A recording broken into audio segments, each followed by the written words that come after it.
Ek sit net weer die reeks op van die week, wat dan ook Sondag daarbij aansluit en dan afsluit. Josef wat 'n bevoorregte jongman was, met 'n bevoorregte familie, en aan 'n pad van vernedering gestap het, en dan die Here hom verhoog het, en deur die sonde van sy broers, het hy in 'n baie diep put, letterlik en figuurlik, beland. En vanaand kyk ons na God bring Josef se broers se sonde aan die lig. Ons teks daar is Genesis 42 tot 44. Ek gaan gedeeltes daaruit lees soos wat ek aangaan in die diens, en ek gaan nou ook Spreuke 28 vers 13 en Psalm 90 vers 8 lees. Maar net in aansluiting by Pinkster, wat gaan oor die werk van die Heilige Gees, en ons fokus is op die Heilige Gees wat ons karakter vorm, en dat hy veral wanneer hy nederigheid en selfbeheersing en geduld deel maak van ons karakter, is dit gewoonlik 'n louteringsproses. Dis nie daai karaktereienskappe van die Heilige Gees. Die Heilige Gees gebruik gewoonlik moeilike omstandighede om dit deel te maak van ons lewe. Vanaand staan ons stil by God bring Josef se broers se sonde aan die lig, en dis die eerste werk wat die Heilige Gees doen. In Handelinge 16, in Johannes 16 vers 8, dan sê Jesus, wanneer die Heilige Gees kom, sal hy die wêreld oortuig van sonde, geregtigheid en die oordeel van God. Die heel eerste wat hy doen is hy oortuig mense van sonde, sodat hulle kan weet hulle het 'n verlosser nodig. En dis die geregtigheid. As die Heilige Gees jou nie van sonde oortuig nie, dan weet jy nie dat jy vir Jesus nodig het nie. So dis die heel eerste werk wat hy doen, en daarom is hy die Heilige Gees, en nie die goeie Gees en die vredevolle Gees, of wat jy hom ook wil noem nie, hy is die Heilige Gees van God. Maar voor ons die twee gedeeltes daar uit Spreuke 28 saam lees, kom ons in Psalm 90, kom ons sluit in die oor en bid ons saam. Hemelse Vader, ons buig voor U in aanbidding. Ja, Here, U is die Almagtige. U is 'n genadige en 'n barmhartige God. Dankie vir die voorreg dat ons vir U kan ken, die koning van die heelal. Ja, Here, wat hierdie heelal in die hand hou, voor wie nasies gering is, soos wat Hanna gebid het, die Here maak dood en hy maak lewend. Hy laat na die doderyk afdaal en hy laat daaruit opkom. Die Here maak arm en hy maak ryk. Hy verneder, ook verhoog hy. Ja, Here, U is soewerein in U werking in U kinders se lewens, en daarom kom buig ons laag voor U in aanbidding en in afhanklikheid. En ons bid dat U ook vanaand deur die Gees in ons harte sal werk, U woord aan ons sal openbaar, dit duidelik sal maak. Ja, Here, en dat U tot ons harte sal spreek. Ons bid dit om Jesus ontwil. Amen. Ek lees vir ons saam Spreuke 28 vers 13. Daar sê die spreukedigter, wie sy sonde wegsteek, moet niks goeds te wagte wees nie. Wie sy sonde bely en daarvan afsien, sal genade ontvang. Dis die evangelie. En dan Psalm 90 vers 8, U sien ons oortredinge raak, U bring die sondes wat ons wou wegsteek aan die lig. So net die twee verse daar weer lees. Wie sy sonde wegsteek, moet niks goeds te wagte wees nie. Wie sy sonde bely en daarvan afsien, sal genade ontvang. En dan, U sien ons sondes, U sien ons oortredings raak, U bring die sondes wat ons wou wegsteek aan die lig. En daarom is ons tema, God bring Josef se broers se sonde aan die lig. Nou Genesis 42 tot 44 vertel die verhaal van hoe Josef se broers in die 7 jaar droogte tyd na Egipte gekom het, koring te koop, en hoe God hulle sonde aan die lig gebring het. En aan die einde van Genesis 41 lees ons dat die 7 jare hongersnood wat Farao in sy drome gesien het, begin het, en dat die hele Egipte by Josef kom koring koop het, soos ons gisteraand gehoor het, hoe hy 'n meesterplan uitgewerk het, dat daar kos was vir Egipte en vir die hele wêreld. Die droogte het die hele wêreld geraak en daarom lees ons in vers 57, Genesis 41, en die hele wêreld het na Josef in Egipte gekom om koring te koop, want die hongersnood was swaar op die hele wêreld. En in Genesis 42 lees ons dat die 7 jaar hongersnood Kanaan ook getref het en daarom gee Jakob vir sy seuns opdrag om koring in Egipte te koop, want hulle kos is ook op. Dis nou 'n bietjie meer as 20 jaar nadat Josef se broers hom met jaloesie in 'n put gegooi het, as slaaf verkoop het, hulle vader Jakob bedrieg het deur sy kleed in bokbloed te koop, te doop en vir hulle pa te stuur en te sê, toe sê hy maar 'n roofdier het hom opgevreet. En die Here was op die punt om hulle sonde aan die lig te bring. Jy weet, 'n mens kan sonde nie vir altyd wegsteek nie. Party mense kry dit goed reg, maar dan wanneer dit uitkom, dan is dit verskriklik. As jy dit nie self aan die lig bring, om so genade by die Here te ontvang nie, sal die Here op sy tyd dit aan die lig bring. En as jy deur hierdie lewe gaan, en dit reg kry om jou sonde weg te steek, sal dit op die oordeelsdag uitbasyn word. Paulus skryf aan Timoteus en sê vir hom, party mense sondig so openlik, dat hulle sondes hulle vooruitloop na die oordeel toe. Dit kom soms so voor hulle aangehardloop. Baie ander kom die sondes eers later aan die lig.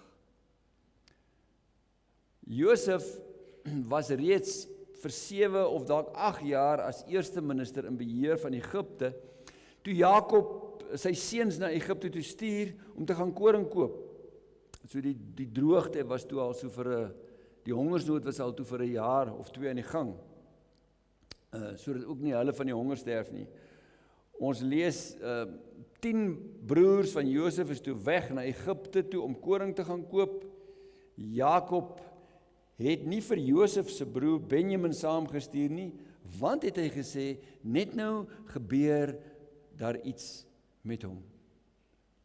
Die Here gebruik dis 'n hongersnood om Josef se broers op hulle knieë te bring en hulle son aan die lig te bring. Baie keer wanneer ons swaar kry en dit moeilik gaan, is dit makliker om die sondes van jou verlede te onthou. Dan kom daar baie keer goed terug. Die rede vir Jakob se weiering om Benjamin saam te stuur, wys dat hy dalk 'n bietjie suspisieus was oor Josef wat opgevreet is deur 'n roofdier toe hy juis na sy broers gaan soek het. En Jakob wil nie die kans vat om vir Benjamin saam met sy broers te stuur nie. By die antwoord van dit sou hulle gewetens hulle net weer aangekla het. In Egipte was Josef in beheer van die koringverkope wat op meer as een plek plaasgevind het, maar hy het by die hoofdepot het hy self die verkope hanteer. Soos ek gisterand ook daarop gewys het, in sy administrasie was hy ten nouste betrokke. Sy broer sou nie vir Josef erken nie, want jy verwag nie iemand wat as 'n slaaf verkoop is op die eerste minister se stoel nie. En dan lees ons in Genesis 42, Josef was in beheer van Egipte en hy het self die graan aan die mense verkoop. Sy broers het dus na hom toe gegaan en diep voor hom gebuig. Toe hy sy broers sien, het hy hulle erken, maar hy het hulle nie laat agterkom wie hy is nie. Hy het hulle bars aangespreek en gevra, "Waarvandaan is julle?"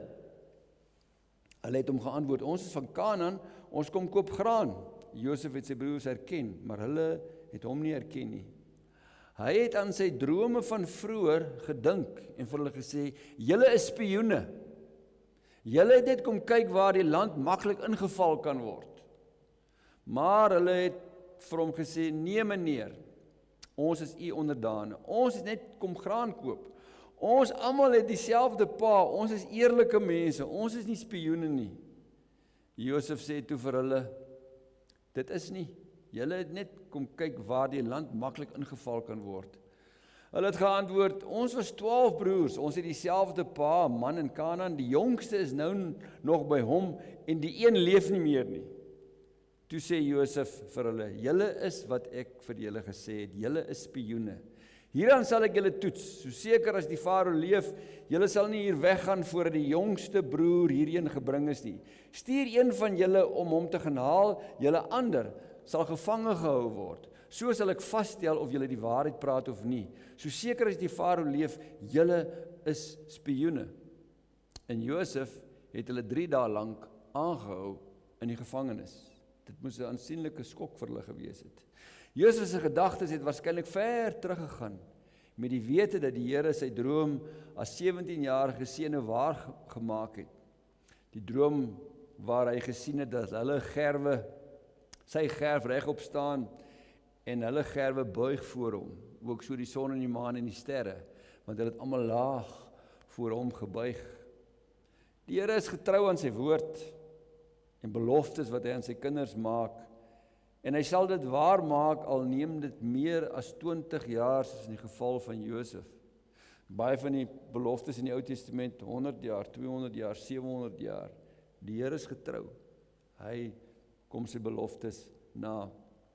Skielik het die toedrag van sake tussen hom en sy broers drasties verander. In die verlede is Josef getoets en beproef deur die dade en die optrede van sy jaloerse broers. Nou as die magtigste man in die wêreld naas die Farao, staan sy broers bewend voor hom. En Josef beskuldig sy broers dat hulle spioene is, en nie sonder rede nie. Hy dink waarskynlik terug aan die dag 20 jaar gelede, voor hulle hom in die put gegooi het. Hulle het gesê, jy spioneer op ons, dan gaan vertel jy dit vir pa.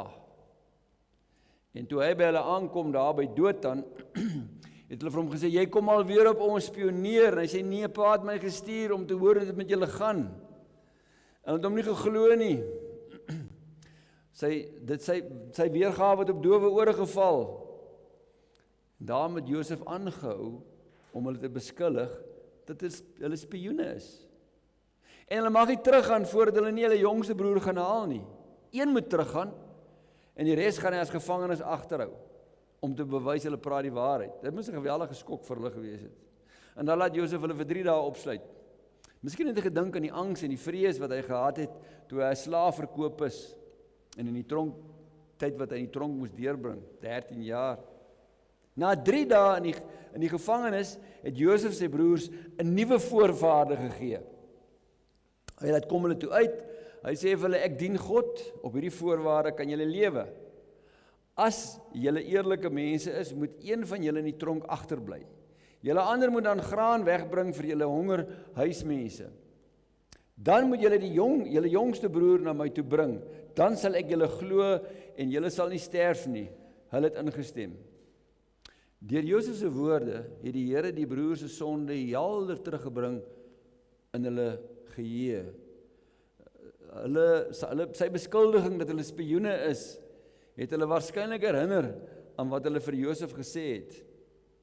En die feit dat hierdie Egiptenaar hulle eerlikheid betwyfel, terwyl hulle vir hom gesê het, hulle is eerlik, het hulle seker laat terugdink aan wat hulle aan Josef gedoen het en hoe hulle pa bedrieg het. Want toe was hulle nie eerlik nie. En nou sê die man, maar julle is nie eerlik nie. En hulle weet hulle is nie eerlik nie. Jy weet ons partykeer sê iemand jou sleg, of iemand behandel jou sleg. En dan dink jy terug aan hoe jy ander mense jare gelede sleg behandel het. En skielik is daar die sonde wat jy jare gelede gedoen het, weer helder voor jou. Dan besef jy, maar die ding kom terug na my toe. Kom terug na my toe. Dis die Heilige Gees wat in sy groot genade ons van sonde oortuig, sodat ons by die Here Jesus vergifnis kan ontvang. En die Here gebruik enige manier om dit te doen. En dit het met die broers ook gebeur. En daarom het hulle vir mekaar gesê, toe Josef al die goed vir hulle sê, toe sê hulle vir mekaar, dit het ons nou van alles wat ons destyds aan ons broer aangedoen het. Hulle weet nie dis Josef wat daar staan nie. Maar onmiddellik dink hulle aan Josef. Ons het dit nou alles wat ons aan ons broer gedoen het. Ons het sy angs gesien toe hy ons om genade gesmeek het, maar ons het nie geluister nie. Nou sit ons met dieselfde angs. En toe sê Ruben vir hulle, ek het julle mos gesê, julle moet julle nie aan die kind vergryp nie, maar julle wou nie luister nie, en daarom word sy dood nou op ons gewreek. En soos hulle praat, hoor Josef, want hy kan hulle verstaan, hulle weet nie, hy verstaan nie. Die broers het geweet, die wiel van God se geregtigheid draai stadig, maar hy draai. Onmiddellik het hulle met berou besef, nou sit hulle beurt. Hulle besef die goed wat besig is om te gebeur, hou verband met dit wat hulle gedoen het. Hulle het 'n baie goeie aanvoeling gehad.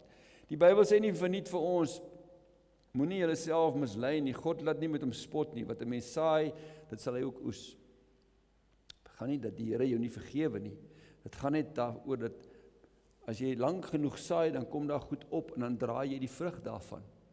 En dan moet jy partykeers maar dit dra. Hoe waar is dit nie? Die manier waarop ons teenoor mense optree, kom altyd terug na ons toe. Vroeër of later. As jy ander mense oneerlik behandel, of bedrieg, of geweld aandoen, of beskinder, vroeër of later sal dieselfde optrede van ander teenoor jou terugkom na jou toe. En dan herinner dit jou wat jy gedoen het. En almal van ons, soos ons hier is, kan waarskynlik terugdink aan so iets, want nie een van ons is volmaak nie. In Numeri 32 vers 23 waarsku Moses die volk om nie teen die Here te sondig nie. En dan sê hy vir hulle, maar as julle nie so optree nie, kyk, dan het julle teen die Here gesondig. Julle moet besef, julle sonde sal julle inhaal. Jou sonde gaan jou inhaal. Moenie dink jy kan sonde doen en daarmee wegkom nie, as jy nie by die Here Jesus uitkom nie. En in hierdie lewe gaan jou sonde jou inhaal, as jy dink, jy kan doodrustig aangaan om te sondig. Dit haal jou in. Dit haal jou in. Dit wil sê letterlik, inhaal van agter af, en kom wreek op jou. En Ruben het gesê, ons sonde het ons nou ingehaal. Ons ontvang nou dit. 'n goeie voorbeeld in die Bybel is Jakob. Jakob se naam beteken bedrieër. Hy was 'n skelm gewees, van hy klein seentjie was. Hy het saam met sy ma, sy pa Isak bedrieg om die eersgebore reg te verkry. As hy dit nie gedoen het nie, sou God dit vir hom op 'n ander wyse gegee het. Daardie sonde het egter gemaak dat hy in sy lewe vele kere deur ander bedrieg is. Nou sy skoonpa Laban was ook maar 'n bedrieër en hulle het heeltyd gekyk hoe hulle mekaar kan uitoorlê. Maar hy het hom bedrieg deur Lea vir hom te gee, toe hy 7 jaar vir Rachel gewerk het. En toe kry hy vir Rachel dadelik, maar toe moes hy nog 7 jaar werk. En sy seuns het hom bedrieg, toe hulle vir Josef as slaaf verkoop het. So dit het net teruggekom na hom toe.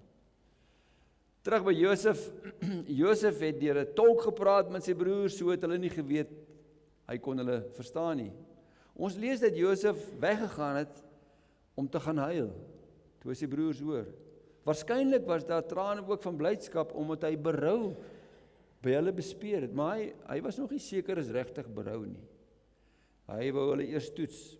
Hy het 'n harde masker voorgehou, en toe het hy vir Simeon voor hulle oë in die tronk gesit, en hulle weggestuur met sakke vol koring en die opdrag om nie weer terug te kom as Benjamin nie by is nie. Nou hy het nie sonder rede vir Simeon in die tronk gesit nie. Simeon was die tweede oudste broer. En sien dat Ruben die oudste was en Ruben wou hom red. En Simon was 'n redelike geweldenaar. Hy was aan die voorpunt gewees toe hulle die manne van Sichem almal doodgemaak het. Toe was Simeon aan die voorpunt. En Simeon was waarskynlik die voorbok gewees om vir Josef in die put te gooi. Dit sou die broers verder ongemaklik laat voel het. Hoekom vat hy vir Simeon? Hoe weet hy? Toe een van die broers op pad terug agterkom dat sy geld bo in sy sak teruggesit is, roep hy sy broers en sê, kom kyk hier, my geld is teruggesit in die sak. Hulle was radeloos en doodgeskrik, sê hulle vir mekaar, wat het God ons nou aangedoen?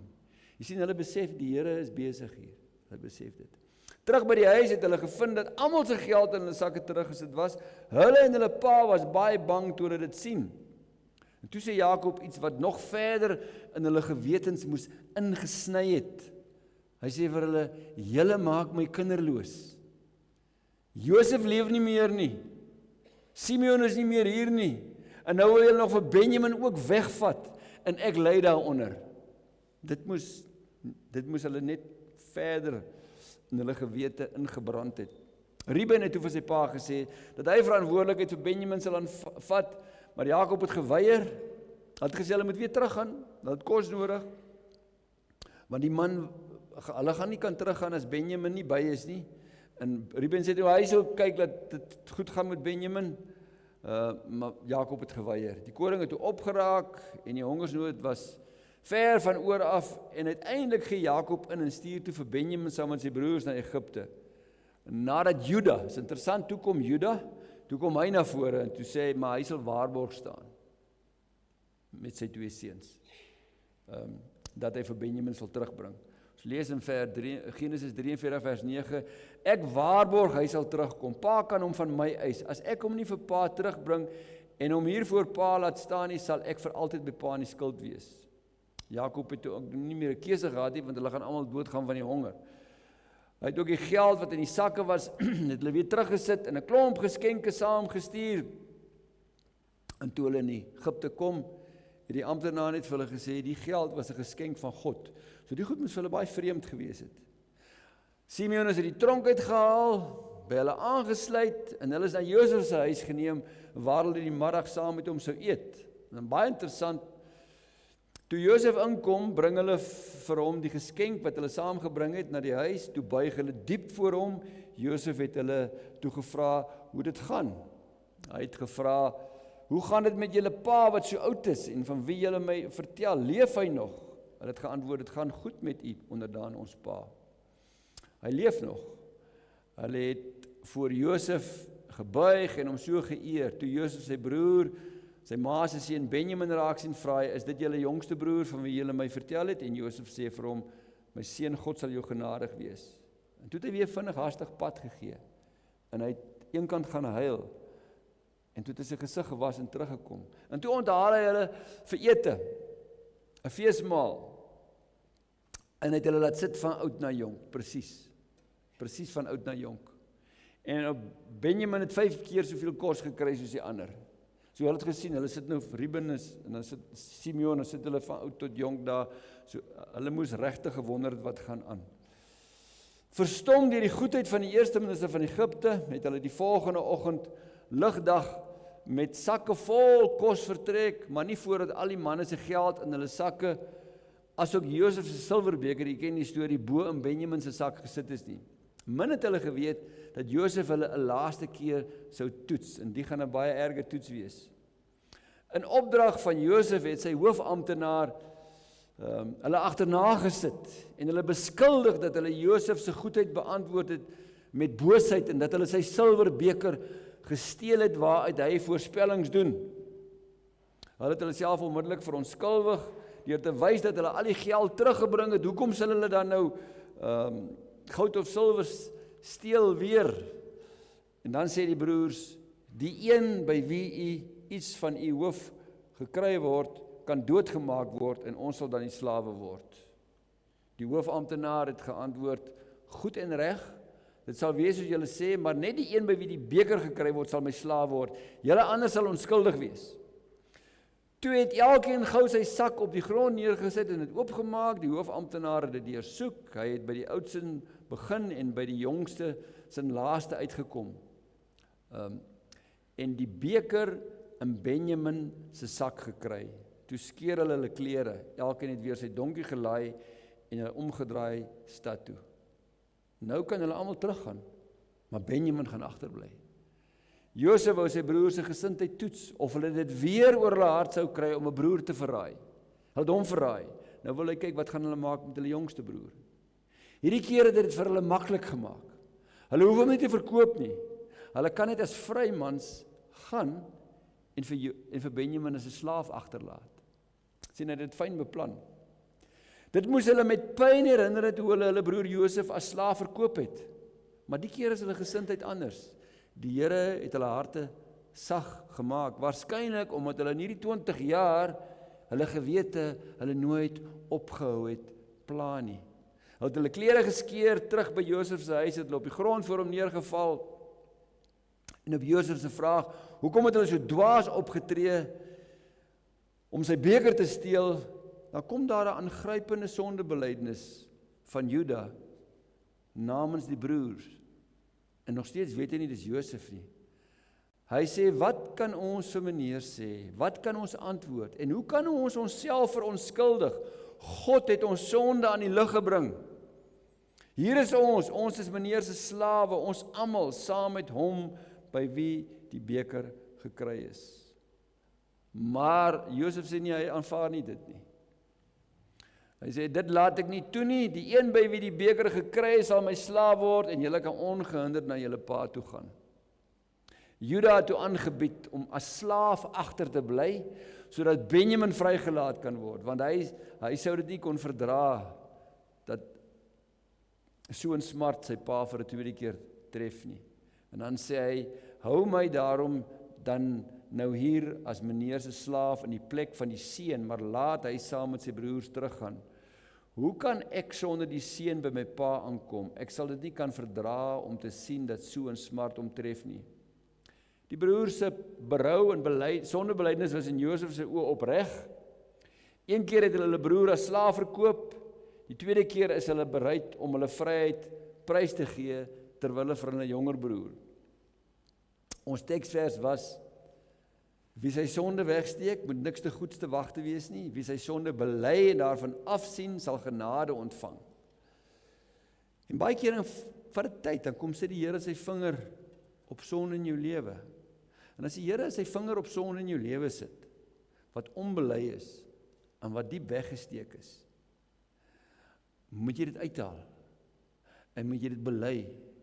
En as jy teenoor iemand verkeerd opgegee het, moet jy teruggaan. En jy moet gaan jammer sê. Want die Heilige Gees gaan jou elke slag terugbring na dieselfde punt toe. En as jy dit nie bely nie, hoor Dawid se belydenis in Psalm 31 en 32 voor hy sy sonde bely het. Want daar's niks wat jou so verteer, so sonde, wat jy weet en jy bely dit nie. Hoor Dawid se belydenis. Hy sê, wees my genadig, Here, want ek is benoud. My oë is dik geswel van verdriet. Ja, my lewe kwyn weg van kommer. My kragte gee mee onder my sonde las. Psalm 31. Dan Psalm 32. Toe ek oor my sonde geswyg het my liggaam uitgeteer soos ek heeldag om hulp geroep het. U hand het dag en nag swaar op my gedruk. Dis wat met hierdie broers gebeur het in daardie 20 jaar se tyd. So hulle was aan hulle einde gewees. Dis 'n goeie beskrywing vir wanneer iemand sonde moet bely, gaan regmaak, maar sy gewete onderdruk en die geraamtes in die kas hou en dit nie bely nie. As ek iets moet regmaak, sonde wat ek saam met iemand gedoen het, daai sondekettinge moet breek, deur net dit te bely, dan moet ek dit doen. Moenie uitstel nie. Partykeer bring die Here iets op, dan is dit moeilik. My eie lewe kan ek getuig daarvan, hoe die Here my teruggevat het, na goed toe wat ek moes gaan regmaak. Terug by Josef. Josef was oortuig sy broers se sondebelydenis en berou was opreg. Die eerste keer het hulle hom as slaaf verkoop, die tweede keer, 20 jaar later, was hulle bereid om hulle eie vryheid prys te gee. En hy kon dit nie langer hou nie. Hy het genoeg gehoor, en hy was oortuig gewees van sy broers, dat hulle gesindheid verander het. En dan lees ons, Josef kon homself nie langer bedwing voor die mense wat hom bedien het nie. Hy het hulle almal beveel om van hom af weg te gaan, en daar was van die wat hom gedien het. Nie een by hom, toe hy hom aan sy broers bekend gemaak het nie. Hy het so hard gehuil, dat die Egiptenaars en die mense in die Farao se paleis dit gehoor het. En toe sê Josef vir sy broers, ek is Josef, leef pa werklik nog? Hy weet mos nou heeltyd wat aangaan. En hier kom die skok vir hulle. Dit was 'n ontlading van sy kant af van baie opgekropte emosies oor baie jare. Maar daar was van weerwraak oor wat sy broers aan hom gedoen het, nie sprake nie. Die verwerping, die onreg wat hulle hom aangedoen het, beantwoord hy met vergifnis en aanvaarding. Maar dink aan die skok en die verbuistering by Josef se broers toe hulle moes aanhoor dat Josef wat hulle as slaaf verkoop het, naas Farao die magtigste man in die wêreld is. Die Bybel sê sy broers kon hom nie antwoord nie. Hulle was te bang vir hom. Toe hulle besef dis Josef, toe hom waarskynlik herken ook. Met reg was hulle bang vir hom. Hy het die mag gehad om hulle onmiddellik in die gevangenis te laat gooi of as slawe na 'n afgeleë land te stuur of wat ook al. Hulle sou beslis Josef se drome van 22 jaar gelede onthou het en met skok besef het dat dit letterlik vervul is, elke woord daarvan. Want elkeen van hulle het voor Josef gebuig. Interessant, hulle woorde destyds aan hom na die drome was, jy verbeel jou, jy sal oor ons koning word, dink jy dalk jy sal oor ons regeer. Presies waar geword. En daardie klein boetie, wie hulle uit jaloesie weggegooi het soos 'n vuil lap, het voor hulle gestaan, magtiger as wat enige mens nog ooit voor hulle gestaan het. Dit moes 'n geweldige onnigtering gewees het.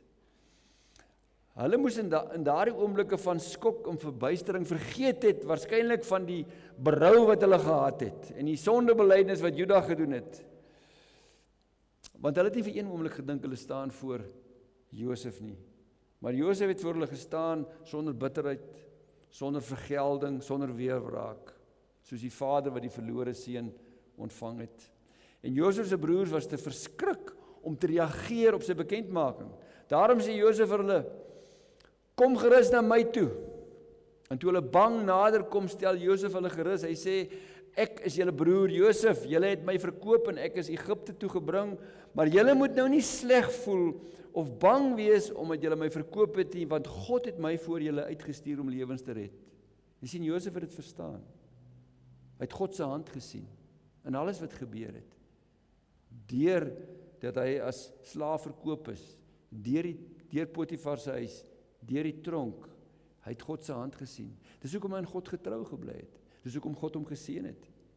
Die broer was nie alleen geskok en verbuisterd oor Josef wat voor hulle gestaan het nie, hulle was ook stom geslaan oor sy vergewensgesindheid en sy goedgesindheid.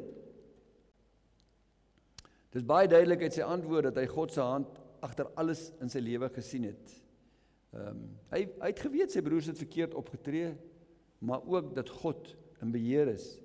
En sy lewe is die beste verklaring van Romeine 8 vers 28 wat ons so goed ken, maar ons pas hom toe op ons lewens sodat dit kan goed gaan.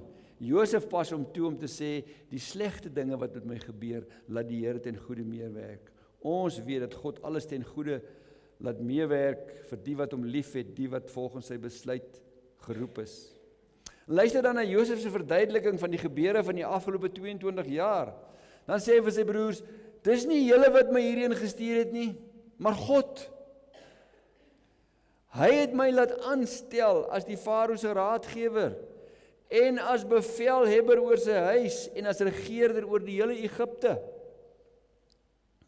En dan die finale gebaar van aanvaarding wat Josef se broers oortuig het dat daar nie nog een of ander versteekte agenda is waarmee hy hulle wil terugkry nie. Toe klim Josef van sy troon af en hy het hulle omhels. Ons lees, toe omhels Josef sy broer Benjamin en hy huil. Ook Benjamin het op sy broers se skouer gestaan en huil. Josef het al sy broers gesoen en daarby hulle gestaan en huil. Eers daarna het sy broers met hom begin praat. Hulle was totaal stom geslaan.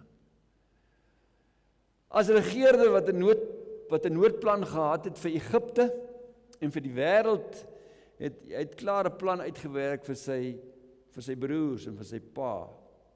Hy sou hulle laat kom. Goshen was die beste landstreek. Die Egiptenaars het bietjie neergesien op veeboere en hy het vir die Farao gereël dat hulle soontoe kan kom met hulle diere, dat hulle daar kan vestig. Ons lees in vers 26, hoofstuk 45. Josef se broers het dadelik teruggegaan na hulle pa Jakob en hom vertel, Josef leef nog, hy regeer oor die hele Egipte.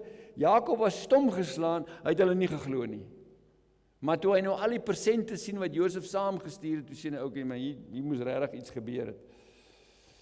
En dan Jakob en sy hele familie het in Egipte kom bly, waar Josef vir hulle gesorg het, omdat die droogte vir nog 5 jaar aangehou het.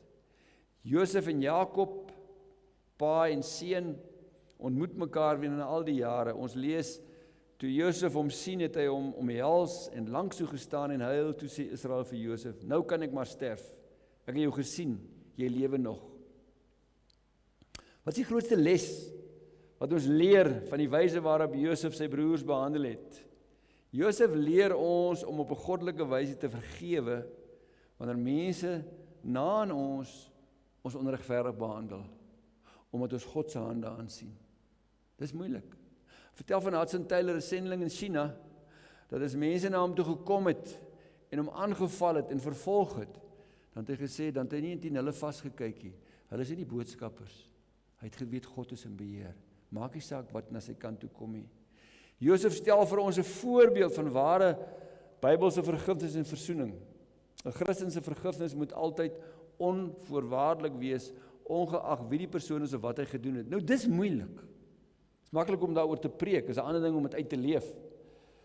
Want die Here Jesus het ook gebid dat die Vader die soldate wat hom gekruisig het moet vergewe, want hulle weet nie wat hulle doen nie. En daarom vra hy ook van ons dat ons sal vergewe, ongeag wat mense aan ons gedoen het. Inteendeel, dit is 'n voorwaarde, dit kan jou, onvergifnis kan jou uitsluit uit die koninkryk. In Matteus 6 sê Jesus, as julle ander mense hulle oortredings vergewe, sal julle hemelse Vader julle ook vergewe, maar as julle ander mense nie vergewe nie, sal julle Vader ook nie julle oortredings vergewe nie.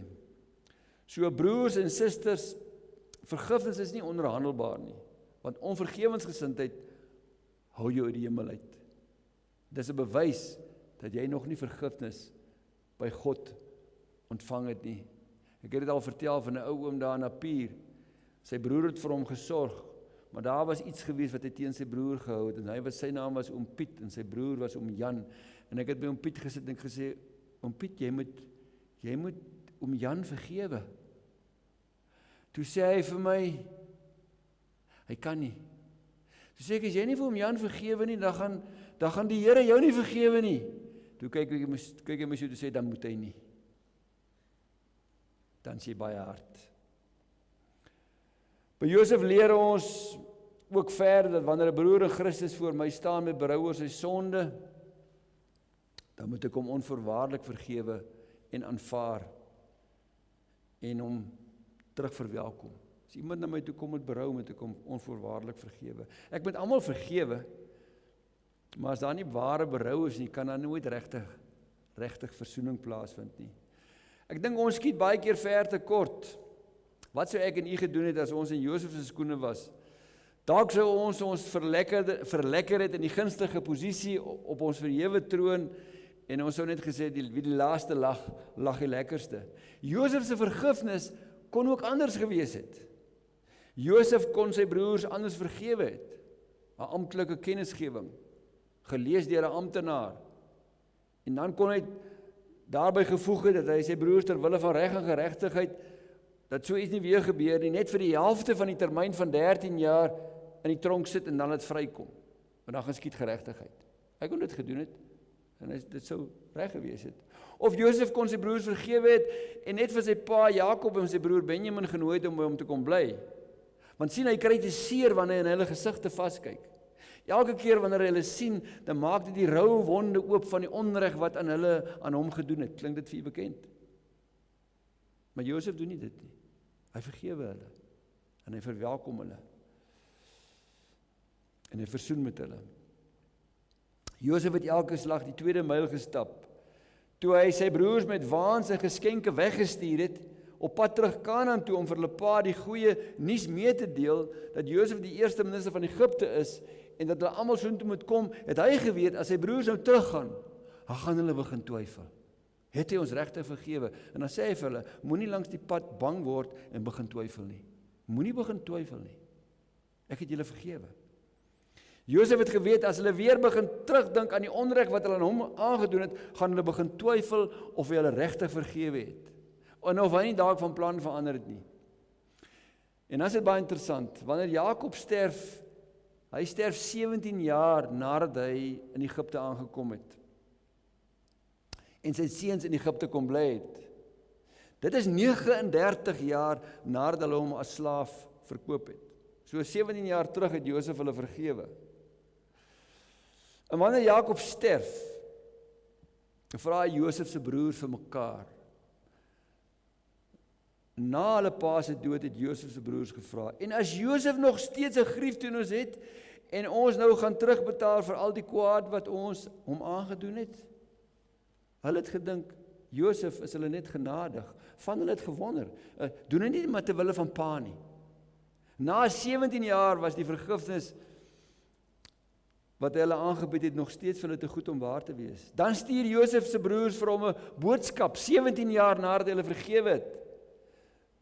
Dan sê hulle vir hom, voor sy dood, het u vader, dis nou Jakob, beveel, julle moet vir Josef vra om tog die groot misdaad teen hom, die onreg wat julle hom aangedoen het, te vergewe. Vergeef ons tog nou die misdaad, ons dien ook die God van die vader. Daar vra hulle weer van vooraf om vergifnis. Want pa Jakob is dood. Toe Josef hierdie boodskap kry, het hy gehuil. Ek kon dit nie glo nie. Omdat hy al jare gelede vergewe het. en nog steeds loop hulle met die skuldlas. Dis wat sonde doen baie keer. Sonde doen. Ons laat die duiwel ook toe. Ons het die ding bely, en ons het vergifnis ontvang, en dan kom hy ding terug. Moenie dit toelaat nie. Daarna het die broers na Josef toe gegaan, en voor hom op hulle knieë gevalle gesê, hier is ons voor u, ons is u slawe. 17 jaar, nadat hy hulle die eerste keer vergewe het, is hulle weer terug by hom, op hulle knieë, sê ons is jou slawe. Ons lees dat Josef hulle jammer gekry het, hulle gerus gestel het hulle gesê, moenie bang wees nie, ek is nie God nie. Julle wou my kwaad aandoen, maar God wou daarmee goed doen. Hy het gesorg dat 'n groot volk nou in die lewe gebly het. Josef het die groter prentjie gesien. God is besig om vir hom 'n volk te vorm. Hy was maar net deel van God se plan. Moenie bang wees nie, ek sal sorg dat julle en julle kinders kos kry. Josef het hulle jammer gekry en hulle gerus gestel. Josef se broers het 17 jaar langer as wat nodig was aan die las van hulle sonde gedra. Hulle moes net Josef se onvoorwaardelike vergifnis aanvaar het. Moenie dat die duiwel jou aankla oor sonde wat klaar bely en vergewe is nie. Partykeer is goed as jou sonde wat jy gedoen het bietjie by jou opkom en jy dink daaraan en besef jy wie jy eintlik regtig is. Maar dan los jy dit by die kruis waar jy dit bely het. En weet jy is vergewe. Jesus het volkome daarvoor betaal en dis afgehandel. Ek wil afsluit. Die lewe van Josef is 'n tipe van Christus. Dis 'n beeld van wat Christus. Daar's 'n baie dieper boodskap. 1700 jaar voor Christus het dit vooruitgewys. Hy was 'n redder van die wêreld op 'n bepaalde manier en Jesus sou kom as die redder van die wêreld. So hy was 'n tipe van Christus. Josef se lewe en optrede teenoor sy broers is ook 'n tipe van dit wat Jesus vir ons gedoen het. Hoe hy onregverdig in ons plek op Golgotha vir ons sonde gely en gesterf het om vir ons vergifnis by die Vader te verdien. Ek sluit af met 3 punte wat u kan saamvat. Met onbelyde sonde kan geen mens voor God staan nie. Die broers het dit op die harde manier geleer. Moenie met onbelyde sonde leef nie. Dit sal jou laat uitteer, die lewe ondraaglik maak. Sê jammer, gemaak reg en gaan na die Here Jesus. Gaan na die genade troon. Staan oop. Aanvaar die vergifnis van Jesus wanneer jy voor die genade troon staan. Aanvaar dit. Aanvaar dit. Dis al wat jy kan doen. Jy kan niks doen, jy kan dit nie verdien, jy kan dit net aanvaar. En moenie sondes wat vergewe is weer opgrawe nie. As dit opkom, iemand gooi dit voor jou, sê dit so, maar die Here het my vergewe. Want die Here verwyder dit, Psalm 103 sê, so ver soos die ooste van die weste. En leer by Josef en wees vrygewig om te vergewe en te versoen. Al het mense jou onregverdig behandel, want na alles bly die Here in beheer. Ons gaan geleentheid gee vir gebed en ek wil weer hê ons moet saam bid en ons kan bid vir die gemeente, ons kan bid vir mekaar. Ons nommer 1 probleem is sonde, ons doen dit baie goed. As jy iemand kan beskryf op 'n bepaalde manier dat sy sonde nie meer sy skuld is nie, maar dat dit 'n siekte is, dan staan hy weg van dit af, dan is dit nie meer sy probleem nie, dan is dit hierdie siekte. En die meeste van die goed in die lewe, waar mense se lewens totaal skeefloop, is as gevolg van sonde. En dis hoekom die Here Jesus gekom het. Dis hoekom hy in ons plek gesterf het. En daarom moet ons bid dat die Heilige Gees ons oë sal oopmaak vir ons harte, ons oop sal oopmaak vir die kerk. Want wanneer die Here begin werk in herlewingstye, dan begin hy altyd by die kerk. Begin nooit by die heidene nie. Hy begin by mense wat hom bely as Here, om hulle te oortuig van hulle sonde en 'n dieper reiniging plaasvind, 'n loutering plaasvind, dat God hulle kan gebruik. Kom ons gee geleentheid vir ootmoediging en persoonlike sondebelydenis en dat ons ook bid dat die Here in ons midde sal werk en dan gaan ek vir Lourens vra om vir ons af te sluit. Ek het gisterand met hom gereël. Ons gee nou geleentheid vir gebed. Ons almagtige God en Hemelse Vader, Here, wanneer ons tot die besef kom dat ons hele lewe voor U ontbloot is, dat ons soos Adam en Eva naak en sonder bedekking in die tuin voor U staan. Dat ons sonde nie weggesteek kan word en bedek kan word deur ons eie pogings nie. Dan besef ons ellende. Maar Vader, ons dankie dat U ons nie in ons ellende los nie. Ons dank U dat U deur die groot genade na ons uitreik en ons kom klee met U geregtigheid. Dat U ons sondes kom bedek en kom wegneem en van ons verwyder, so ver soos die ooste van die weste is. Maar Here, ons staar dikwels so blind in ander mense se sondes en onreg teenoor ons vas, dat ons blind raak vir ons eie tekortkominge, vir ons eie foute, vir ons eie sonde. Heilige Gees, ons bid dat U in ons harte ons sal kom oortuig en ons sal kom bewus maak van ons sondes, sodat ons dit ook kan bely en dat ons daardie vergifnis wat ons uit U hand uit so mildelik en onverdiend ontvang,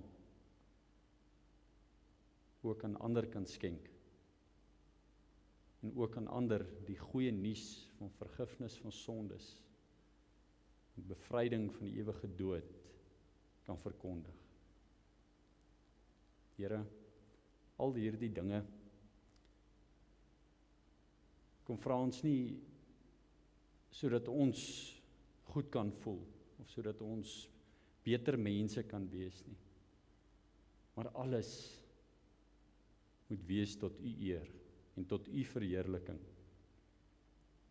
Here, ons bid vir ons gemeente. Ons bid dat U soos in Handelinge mense by die gemeente sal byvoeg. Here, en dat ons ook nie sal vasstaar net in ons gemeente nie, maar dat ons diep en deeglik daarvan bewus sal bly en sal wees dat ons deel is van U kerk. Nie net in Windhoek nie, nie net in Afrika nie, maar oor die wêreld heen. En dat ons harte en ons gedagtes ook by ons broers en susters in die vervolgde kerk sal wees. Broers en susters wat letterlik, soos Josef in die tronk was, wat letterlik deur hulle broers en familie gehaat word, omdat hulle U naam bely. Mag U ons van hulle bewus maak, en hulle ook in ons gebede vestig. Ons bid alles tot U verheerliking, en alles deur U genade.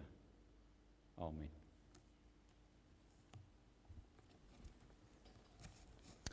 Baie dankie, Laurens.